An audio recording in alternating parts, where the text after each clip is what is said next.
क्या देश में सच में बिजली का संकट घिरने वाला है या फिर बिजली संकट के नाम पर देश को डराया जा रहा है? वहीं इस विषय पर केंद्र सरकार का कहना है कि देश में किसी भी प्रकार का बिजली संकट नहीं है, साथ ही इसी को लेकर भ्रम फैलाया जा रहा है। तो दिल्ली के डिप्टी सीएम मनीष सिसोदिया केंद्र पर गलत जानकारी देने का आरोप लगा रहे हैं।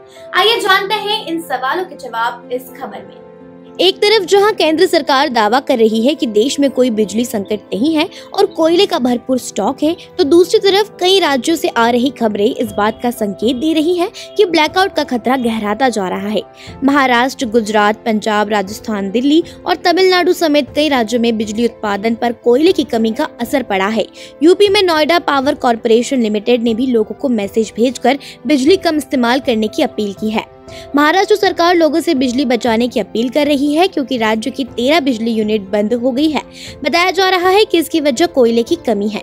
ये यूनिट MSEDCL को बिजली आपूर्ति करते थे। इस वजह से महाराष्ट्र में 3330 मेगावाट बिजली आपूर्ति ठप हो गई है।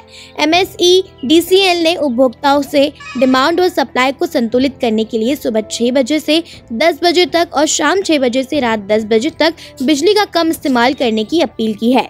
गर्मी की वजह से महाराष्ट्र में बिजली की मांग बढ़ी है, लिहाजा राज्य सरकार खुले बाजार से बिजली खरीद रही है।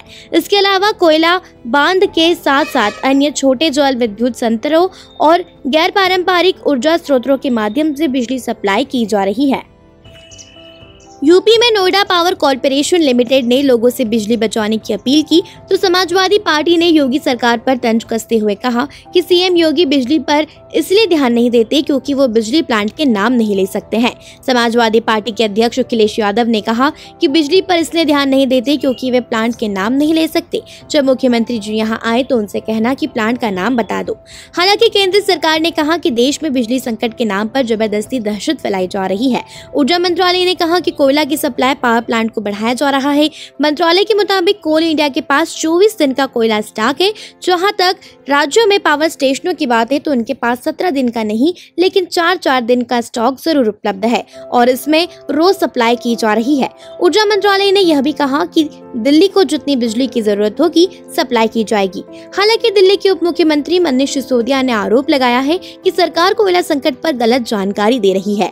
उन्होंने कहा कि केंद्र की आंखें बंद करने की नीति खतरनाक है। जैसे ऑक्सीजन संकट में लोग मारे गए थे वैसे यहाँ भी त्राही मचेगी। आंखें बंद करने की जो नीति है वो बहुत खतरनाक है। उन्होंने कहा पूरे देश से आवाज उठ रही है कि कोयला संकट है और ये कोयला संकट अंत में बिजली संकट में तब्दील हो सकता है, जो इसका बहुत बड़ा संकट देश को झेलना होगा।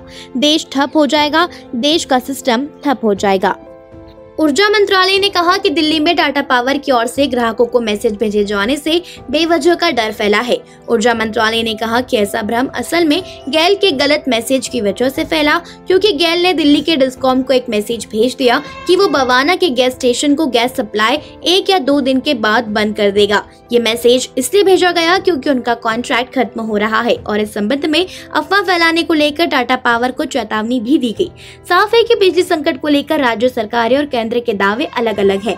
इस मुद्दे पर तमाम राजनीतिक दल और गैर बीजेपी शासित राज्य सरकारें केंद्र को घेरने में लगी हैं। जहां तक सवाल कोयले की कमी का है तो केंद्र ने कोयले का आयात कम किया है। सितंबर महीने में कोयले की खदान वाले क्षेत्रों में भारी बारिश के कारण कोयले के उत्पादन पर असर पड़ा। बाहर से आने वाले कोयले की कीमतों में काफी इजाफा हुआ है। मॉनसून की शुरुआत में पर्याप्त मात्रा में कोयले का स्टॉक नहीं पाया गया। वहीं उम्मीद की जानी चाहिए कि अब केंद्र के वादे के मुताबिक बिजली संयंत्रों को कोयले की सप्लाई में फिर से तेजी आएगी और स्थिति सामान्य हो जाएगी। देश दुनिया की ऐसी खबरों को जानने के लिए देखते रहें SWB हिंदी। चैनल को सब्सक्राइब जरूर करें, वीडियो को लाइक जरूर करें, कमेंट करें, शेयर करें। ये वीडियो देखने के लिए आप सभी का धन्यवाद।